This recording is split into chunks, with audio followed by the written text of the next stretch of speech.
Good evening and welcome to the programme where police and public get together to help solve crime. Calls from viewers after last month's programme have already led to 7 arrests, including 1 for murder. Once again tonight we have faces and reconstructions of events which police are hoping you might recognise. If you do, the detectives and BBC researchers here are waiting for your call. Our number, as always, 01 811 8055. Tonight's cases range across the country. They embrace a variety of crimes. A Jeff Capes lookalike, a conman who's been preying on old people across the north of England. A driving instructor who was stabbed on the doorstep of his home in Hull. The robbers who were caught on camera as they stole a valuable ring from a London jeweller's. And a horrific discovery made by schoolchildren on a nature trail. Just over 5 months ago, during the Muslim holy month of Ramadan, a religious teacher, Abdur Rashid, was murdered in London's East End. The killing shocked the Bangladeshi community where he lived, and police and local people are hoping Crimewatch viewers may be able to help find whoever killed him. Witnesses and friends in Whitechapel have helped us reconstruct what is known about the last day of his life. But our film begins 12 miles away from where he lived, in Essex. It's lunchtime on Wednesday the 27th of April. A group of children were following a nature trail on the edge of Epping Forest. What's that? It was the body of 46-year-old Abdur Rashid. It had been wrapped in a bedspread, tied with a sash cord and set alight. For the Muslims, the burning of the body is the ultimate disgrace. Abdur lived in the Whitechapel district of London's East End. It contains a tightly knit Bangladeshi community which is centred around the East London Mosque. Some parts of Whitechapel are being redeveloped, and sash cord used to tie the body may have been taken from a local building site. Abdur had been killed by a sharp instrument. Evidence suggests that a traditional kitchen knife, such as this dar, might have been the murder weapon. Abdur was well known in the area as a religious teacher. He came to this country in 1979 and worked part-time in the mosque. But in 1983, he left. After that, Abdur tried to make a living by teaching the Quran in people's homes. Police know that he had several arguments over debts. He was also selling saris and trinkets to women throughout the Tower Hamlets area, sometimes when their husbands weren't at home. Police say this may have caused some resentment.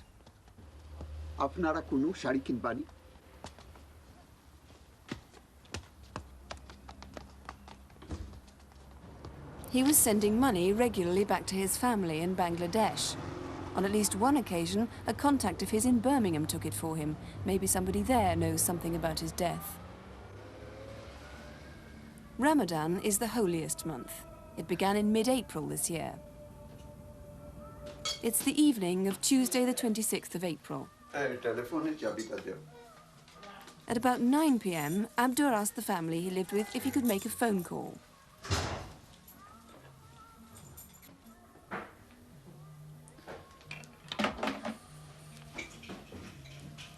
Telephone engage. The family remembers Abdur looking through a blue book, possibly for a number. That book has not been found. When he finally got through, the end of his conversation was overheard.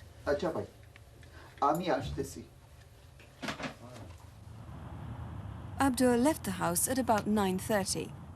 At 10 o'clock, he usually attended the mosque for prayers. But strangely, no one seems to have seen him there that night.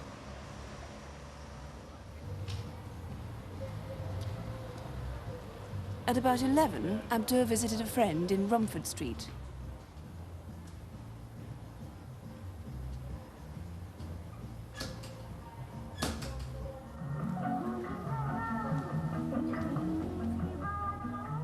He seemed nervous.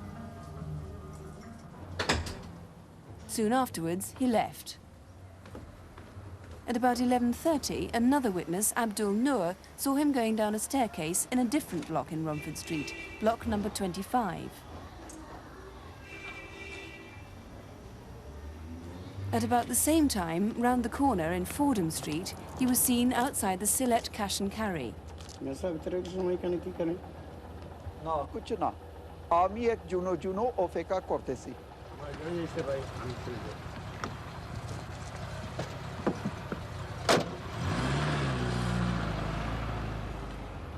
Who was he waiting for that night, and why? Sometime later, Abdur Rashid was murdered. His killers may have bought some petrol in a can, but where? His body was driven north up the A11. They probably took the Epping New Road towards the M25. In the early hours of the morning, someone may have noticed a car approaching the Robin Hood roundabout. It would have turned left towards High Beach, which is a popular area for courting couples. It would have pulled in a few hundred yards along Fairmead Road.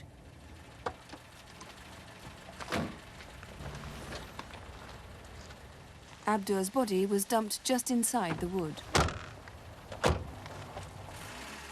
The flames must have been visible to any passing car. Well, Detective Superintendent Jeff Parrott is leading the inquiry into Abdur's death. Can you tell me a little bit more about what sort of man Abdur was? Yes, upon his arrival in the country, Abdur took employment at the East London Mosque. And whilst that employment was terminated in 1983, he was still known in the community as the Holy Man. As such, he was very, very respected, and throughout this inquiry, everyone has referred to him as a good man. And with that in mind, it's a complete mystery as why anyone should wish to kill him. What you really need most to know now is where Abdur went and what happened to him after that last sighting outside the Cash and Carry. Yes, he obviously met someone outside the Cash and Carry, and from that point onwards, until his body was subsequently discovered, we have no sightings whatsoever. What about the car park at High Beach, near where his body was found? Yes, that is used every evening by courting couples, in particular, often into the early hours of the morning. It may well be, and it's distinctly possible, that couples were still parked there at the time Abdur's body was dumped and set fire to. It may well give rise to some embarrassment to people there, but I would urge them to come forward and give us what information they have. And I can only seek to emphasise that we will treat their information in the strictest confidence. Right, you guarantee that. And you're quite sure that if somebody was there, they could well have seen something? I'm sure they would. This burst of flame would be so obvious. Now, you haven't yet found the blue book that he looked that telephone number up in that night. Where do you think that might be? We haven't found that book. There's little doubt that that book contains the telephone number of the killer of Abdur Rashid. So that's a vital clue. It is a vital clue indeed, yes. And the other clue is that the body was wrapped up in a bedspread, and we've had an artist draw up a detail from that. Where do you think that might come from? We haven't traced the origin of that bedspread. It's cream with a green pattern, and little doubt about that, once we trace the origin of that bedspread, it will take us directly back to the killers of Abdur Rashid again. So please do ring us if you recognise that bedspread. Now, thank you very much, Mr. Parrott, for the moment. Abdur Rashid's friends and associates are anxious, of course, to do everything they can to find his killers. And Abdur's 14-year-old son, Haruna Rashid, and one of the elders from the East London Mosque would like to make their own appeal in Bangladeshi. আপনারা সবে জানেন যে মৌলানা আব্দুর রশিদ সাহেবরে মারা হইছে রোজাত এখন পর্যন্ত পুলিশে কোনো কিছু বাইর করতে পারে নাই আমার বাবার হত্যা সম্পর্কে কেউ কোনো যদি তথ্য পাইয়া থাকেন তাহলে আপনারা দয়া প্রকাশে পুলিশকে অবগত করুন এটা আমরা কমিটি থেকে সবে অনুরোধ করা যায় যে আপনারা আগুইয়া এই পুলিশরা হৌকা এতে কোনো ড্রাইভার বা বয়ের কোনো কারণ নাই Well, if you can help, please ring us. Here in the studio, waiting to take your call, as well as the detective here, we have a Bangladeshi speaker and a local community officer. The number, as always, to ring is 01811 8055. Or you can ring Edmonton Police Station direct on 01803 3311.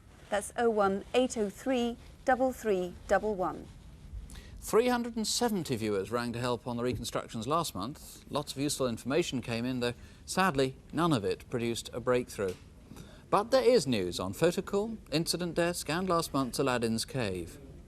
We'd appealed for information on the killing of Elaine McGee in Runcorn, and as a direct result of a call, the morning after Crimewatch, police went to an address in Leeds to interview a man. There was a chase across rooftops, and eventually a man fell through a garage roof and was trapped inside the building. When police moved in to arrest him, an officer was kicked in the groin and was quite seriously injured.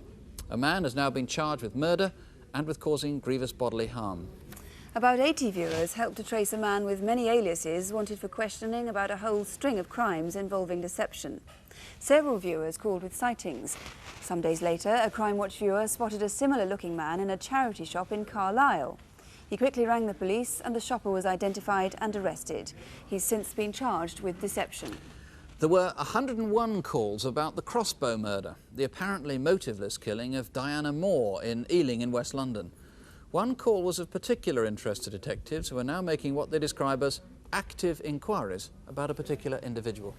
And 35 viewers rang to help trace the chief cashier from Sunderland railway station.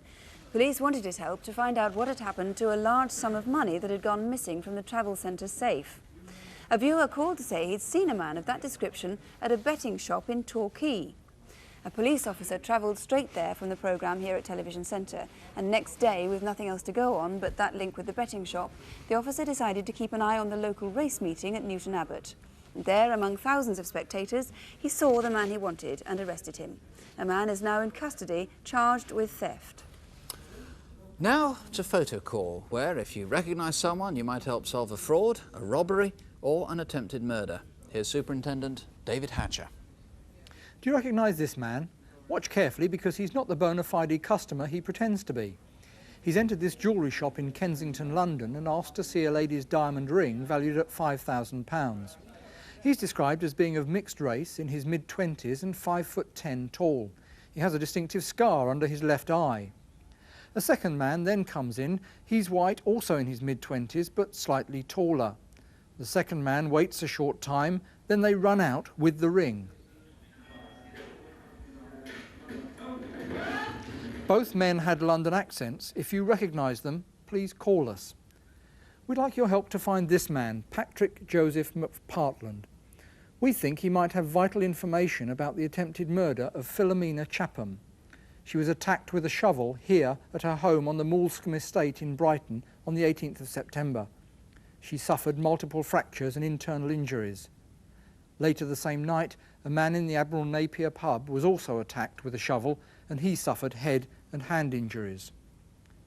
Patrick McPartland might be driving a car like this.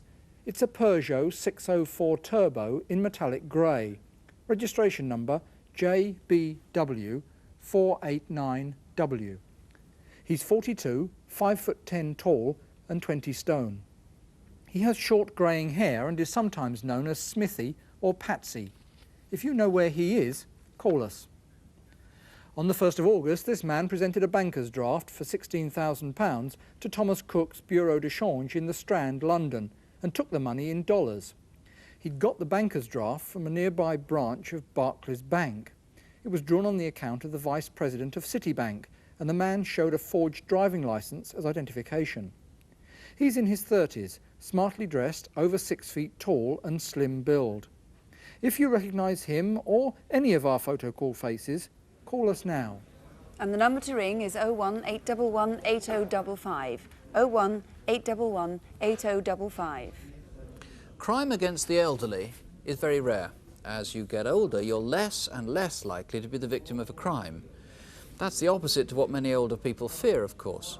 Nonetheless, senior citizens need to be aware that some people will try to take advantage of them, and the rest of the community needs to be aware too. If you're a postman, a milkman, or perhaps a neighbour to someone who you think might be vulnerable, you'll see from our next film how we can all prevent these crimes by simply being alert. Helen Phillips takes up the story of one con man and one form of con that's been spreading across the country for 25 years.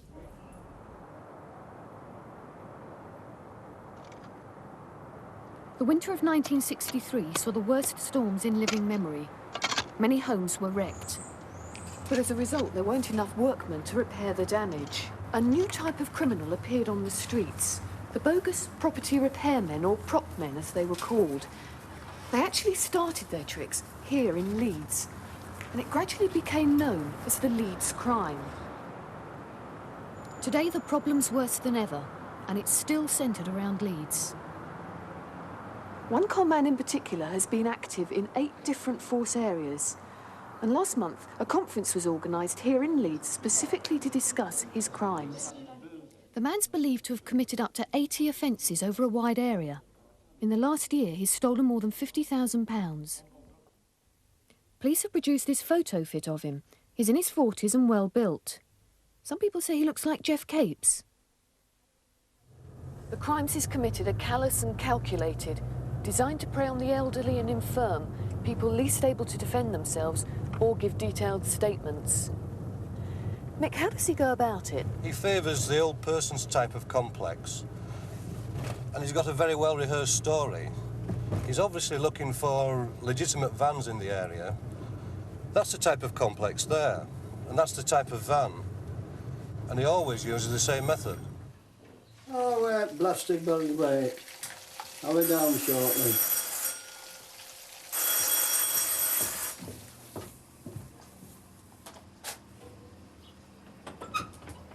Oh, hello, is this number 42? Yes. You Mr. Young? Yes, I am. I'm the heating engineer. Come to check if you need any new plugs and fittings. Expecting this. Right, can you come in for a minute? You can come in. Right, thank you.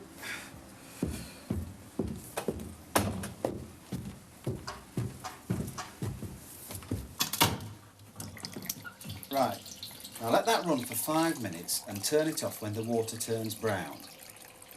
You know how to run it.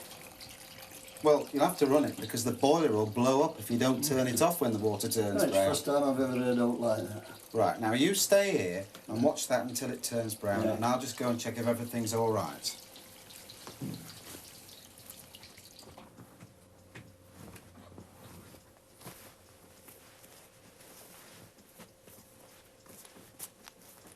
It must have slipped back then and into the bedroom. That's when I think it happened. I've had to cope with it. It got me down, I tell you. It got me down. It got me very depressed. And I started to pick myself up. Well, my youngest daughter, she got me pick myself up when she comes. You don't get like that, Dad.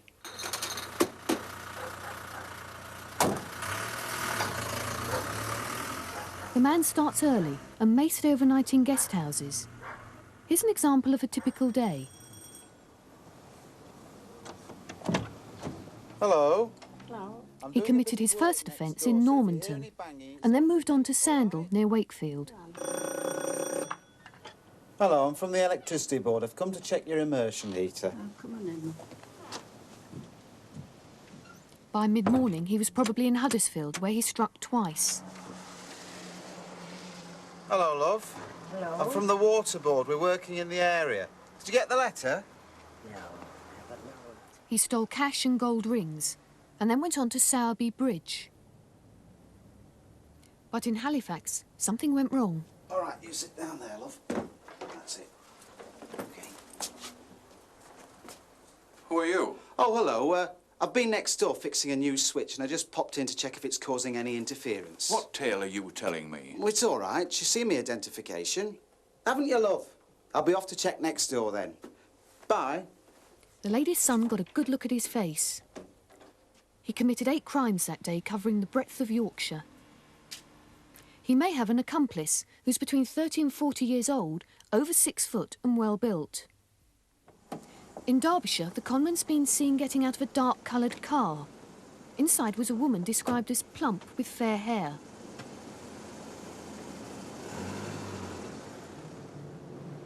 But the witness in Halifax was able to give the police a very good description of the man. For the first time on Crimewatch, we're going to try and develop it using a new Home Office system called eFit.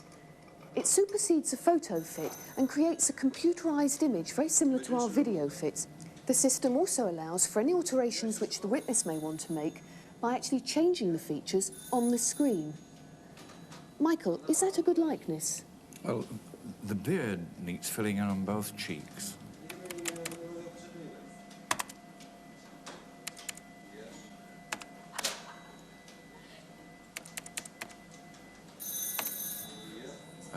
That left eyebrow, could that be brought round slightly? Well, I'd like to see it filled in up here. And across there. Yeah. This provides us now with a very clear image of the man we're looking for. Have a good look at him again. If you recognise him, or if you have any information about this or similar cases, call us now on 01 811 8055. Or you can ring the incident room direct on Leeds 414141. That's 0532, the code for Leeds, 414141. Do call us if you know about any con man, but that one, let me remind you, although he looks a bit like Jeff Capes, it isn't Jeff Capes himself, but a look-alike. If you're worried that you might be conned like that, the best advice is this: simply don't keep your savings in your home. Get someone you can trust to help you if you want. Put your money in a bank or in a building society. These institutions will actually pay you to keep your money safe, and you can withdraw it whenever you want. Another thing, if you don't know a visitor, ask him or her to come back at a time when you can get a friend to be with you. Incidentally, there's a new book, the Crimewatch Guide to Home Security, that Sue has written. It's published by BBC Books at £3.95. We're looking now at some of the calls we've received so far. I can see that somebody has rung to say they were in the High Beach area of Epping Forest on that night because they remember seeing some flames. And we've had several calls on the origins of that bedspread, so we'll keep you posted on that. Well, now some more news on results from last month's programme. 31 viewers rang to identify this woman who's wanted in connection with a series of deceptions. 6 viewers suggested the same name. Police now think she's Lulu Osman, who lived in Dalston in East London. The night of the Crimewatch programme, she disappeared.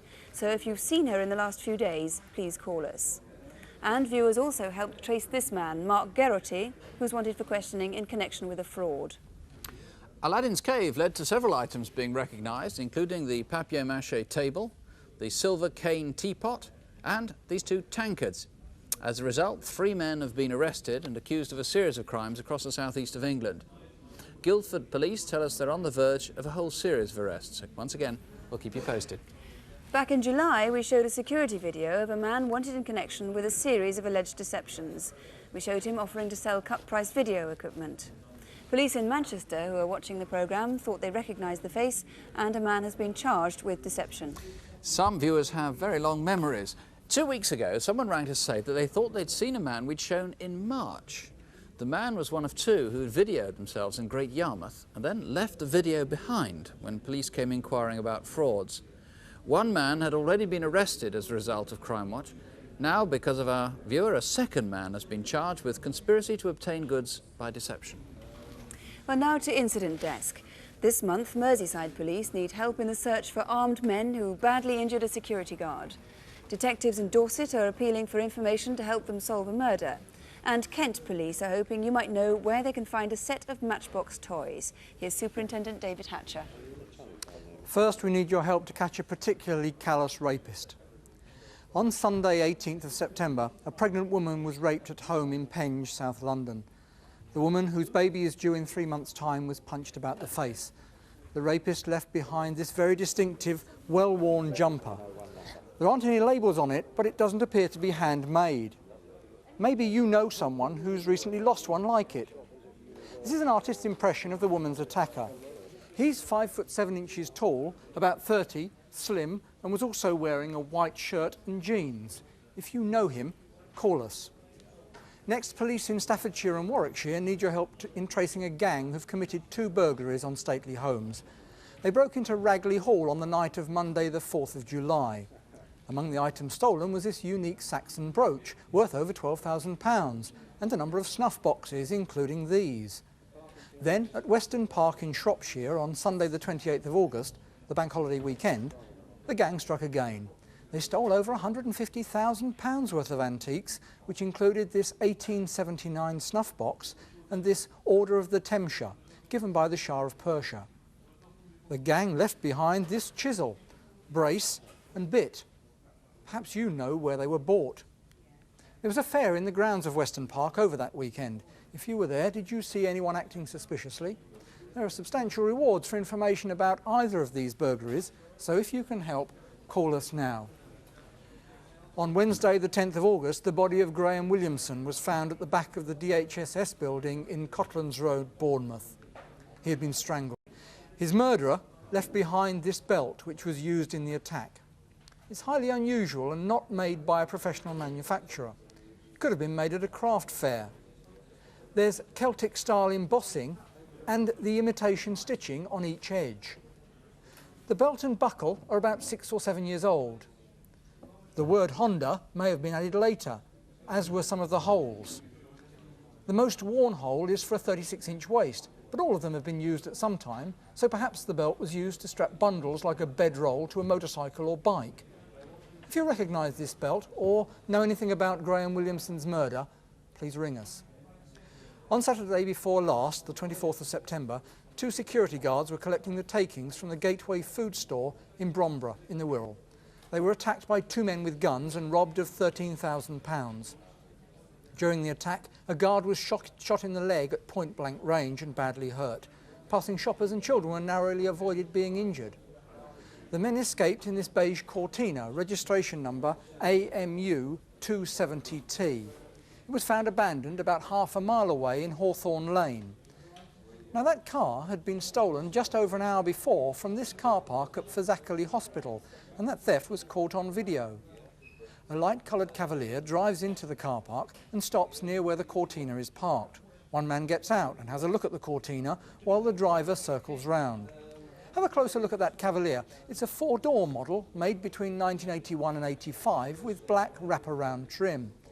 Perhaps you were visiting someone at the hospital that day and remember seeing it. A few minutes later, we think the same man came back and broke into that Cortina. Here's an artist's impression of one of the 4 men seen inside what we think was the same Cortina. Did you see it that afternoon? With descriptions of the 2 men who then abandoned the vehicle. Both were white. The passenger was 5'7" to 5'8" inches tall, slim, with dark collar-length hair. He wore black trousers and a white shirt. The driver was in his late teens or early 20s, 5'8" to 5'9" inches tall, with short, fair hair. Do you know them or recognise the Cavalier? There's a large reward for any information leading to a conviction. And did you ever collect Matchbox toys when you were young? If so, you probably didn't have any quite like these in your collection. Well, last month, 50 rare Matchbox toys from the Models of Yesteryear series were stolen from a house in Tunbridge in Kent. These, from Chester Toy Museum, are identical to the one stolen. This model of a 1912 Ford Model T van was made in 1983. It had the German logo, Sunlight Cipher, on the side. This Sentinel steam wagon is very scarce because late models like this were fitted with plastic wheels rather than the more common metal ones. The Altrin traction engine had treads straight across each of the rear wheels, but by far the rarest item stolen was this Ford Model T van with the Hoover logo on the side. It didn't go on sale to the general public and is valued at £750. If you've any information about the burglary or the whereabouts of these tools, then please call us now. And a reminder of the number, 01811 8055. Your call will be in confidence if you wish. It's 01811 8055. A great volume of calls, particularly on the item about the con man that Helen Phelps introduced. There's been a sighting of him, we're told, in a public library in Preston. In fact, a viewer says he couldn't believe his eyes when he saw our item, so good was the likeness. We've had a number of calls from people who believe that their relatives have also been tricked by him. There's been a sighting, we think, of Patrick McPartlin on a train. And we've had many calls suggesting names and areas in which suspects may live for that Kensington jewellery raid where the people ran out with the ring. Let's take you back now to the start of the August bank holiday, the Friday night. Were you in Hessel near Hull on Humberside that evening? Or have you ever taken driving lessons in that part of the world? If so, was your instructor called Kieth Slater? On the night of Friday the 26th of August, Kieth answered a knock on the door of his home and someone stabbed him to death. Police hope this reconstruction will prompt people who've ever known Kieth Slater to come forward and help with the inquiry. Just outside Hessel, there's a wooded area called Little Switzerland. On Friday morning, Kieth and his family walked down there for a picnic. Here we go. See, both go in the end. Very good, isn't it? Kieth had no driving lessons that morning because his car was in for service. But by lunchtime, he'd picked up his car and called into the driving school. He was self-employed and had been franchised to the school for the past 16 months. Kieth was a keen rugby player who almost always wore his Hessel Rugby Club tie and sweater while at work. Get yourself comfy. You're bolted in. Make sure your mirror's okay.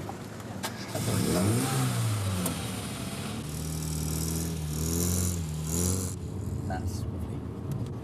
Now, if we just follow the road round. That's it, now careful. That's it. That's fine, he's got right away, he's coming first. That's smashing. That evening at 8:30, Keith's wife, Carol, finished work. She'd just started a part-time job as a cashier. There was a sale on at home base, and she'd had a difficult and busy evening. I had to remember all those codes. I had to print on codes every time I came up with the stuff. Oh. Just before 9, after a little bit of shopping, they arrived at their home on Bonaccord Road. The children were staying the night with their grandmother, so the two of them came back to an empty house. But 18 months ago, Ted dropped his drawbridge for the last time and moved here to this... After dinner, Kieth and Carol spent a quiet evening watching television. But shortly after 10:30, Carol, who wasn't interested in the programme, went to bed. I'm going up now, love. An hour later, at 11:30, Kieth went up too.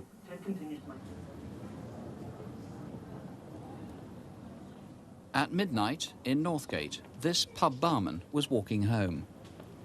Can you tell me the way to Bonaccord Road? I don't know, sorry.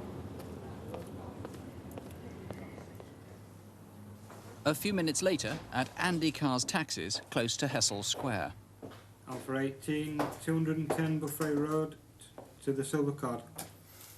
Can you give me directions to Bonaccord Road? Yes, if you go to the top, turn left, follow the road down, and it's first on your right-hand side. Is it past the Nolan pub? No. The witnesses described this man as stocky, with crew-cut hair, and in his 20s or early 30s. If it was you, please call us straight away to be eliminated from this inquiry.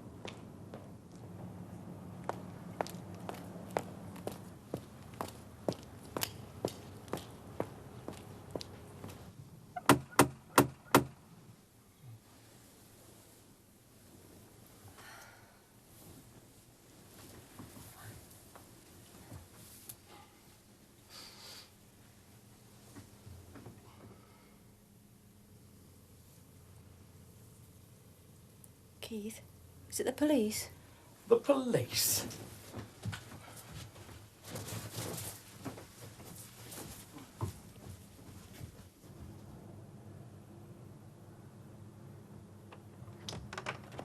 Keith Slater. Yeah. Keith! The screams were heard by a couple walking home a block away. They thought it was a party.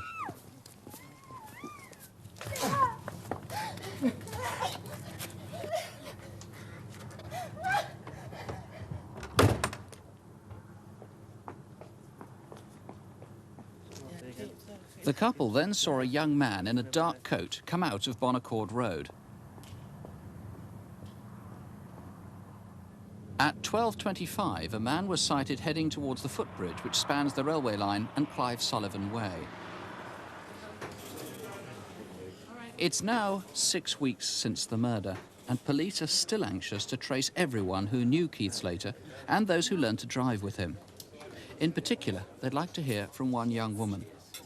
A blonde girl was seen with him several times between February and July at the National Pub on National Avenue in Hull. She was petite, described as stunning, and witnesses remember that she wore a good deal of gold jewellery. Was this you, or do you know who she was? She and Kieth were also seen here in Cottingham. She was aged around 20, was smartly dressed, and may well have carried a briefcase. There's another woman detectives need to trace. On the day before the murder, a rugby friend of Kieth's flashed his lights at Kieth's car on First Lane, Anlaby. It was about 8:45 in the morning. Although Kieth's diaries show no lessons booked for that time, a woman with fair or brownish hair was driving the car. Do you know who she was? Mr. Lilly, were those two different women or one and the same? Well, the evidence is that the descriptions do differ somewhat, but really it is something we must keep an open mind on. Now, there must be suspicions that Kieth was having an affair with somebody whose boyfriend or husband didn't like it, or at least he suspected they were having an affair and took it out. Yes, this is obviously an area that we've looked at. Inquiries have brought forth many useful lines, and that is one of them, yes. Now, obviously, this woman or these women have done nothing wrong themselves. Obviously, if they don't come forward after an appeal, there'll be people who are bound to suspect that they're some sort of accessories to the murder. But you desperately need these women to come forward. It really is imperative that these two women come forward. It is true to say that they have not committed any offence at this stage, but they really must come forward. I would urge also, of course, that if any relative or friend knows who these people are, then please come forward as soon as possible. It really is imperative that we trace these two people. OK, now the man himself, who seems to have known something about the area, we've got quite a good description of him, haven't we? Yes, we have an artist impression which was done by Carol Slater. Carol saw the assailant fighting with her husband as she came down the stairs, having heard the disturbance. And she made an artist impression as a result of that. What I would say, of course, is that that is exactly as Carol remembers him. I wouldn't feel for 1 minute that he has such starry eyes if he's sat at home now or indeed in a pub. But we must say that is as Carol remembers him in the heat of the moment. Now, someone must have suspicions about a boyfriend, a husband, somebody they know who looks a bit like that. But one thing is that he must have got covered in blood that night. Yes, Carol was covered in blood because Kieth was bleeding quite profusely, and she was covered in blood as she helped him back in. The assailant must have been well covered in blood. What I would say is that there must be someone sitting at home who knows that someone came home during the early hours of Saturday the 27th of August, covered in blood, acting suspiciously. They must hold a question mark against such a person, and I would urge them, please contact us here or at the police station as soon as possible. If you think you know who that man is, if you think you can help, if you think you know who those women are, if you knew Kieth Slater and haven't yet contacted the police, and above all, if you know that woman or those women that were seen with him, please call us right away. 01811 8055, or call the incident room at Hull. That's on 501 222. That's 0482, the code for Hull, 501 222. But certainly a lot of people seem to have been ringing about the case of the con man who pretends to be a gas board official or a water board official and the like, and preys on old people up in the north. We've had quite a lot of calls who actually have suggested names and addresses for him. Both the police officer and the store detective too have phoned. Both say that they think they may have had dealings with him in the past. Also on the Penge rape case, there seem to be possible sightings of him too. In our next two cases tonight, we're going to be showing security videos of crimes committed by men who police believe are particularly dangerous, and they urgently need your help to identify them. Here again is David Hatcher with our second set of photocall faces. We need your help to identify this man who strolled into a building society in East London on the 12th of August and escaped with over £1,000. But he was caught on film by a new sharp-definition security camera. Look at him closely. That black leather jacket is said to be good quality. He's described as being 5'7" tall, slim, with short dark hair. On the 20th of September, at another London branch of the same building society, these men also got away with around £1,000. They were very panicky and were worried that if they strike again, someone will be hurt. The gunman is 25 to 30 years old, 5'8" tall and of stocky build. His accomplice is younger, in his early 20s, and of medium build.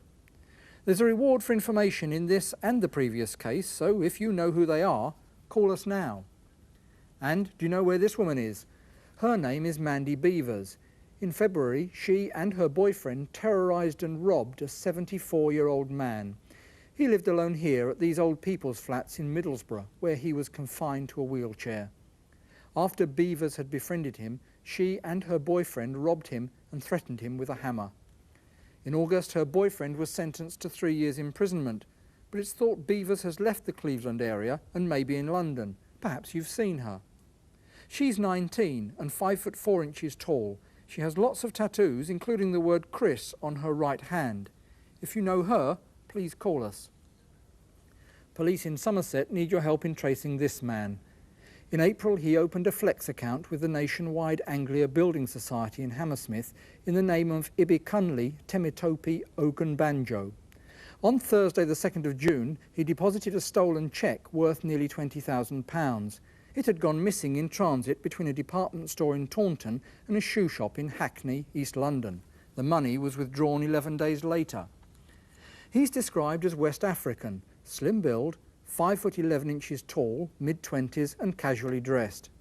If you recognise Mr Ogunbanjo or any of our other photo call faces, give us a ring.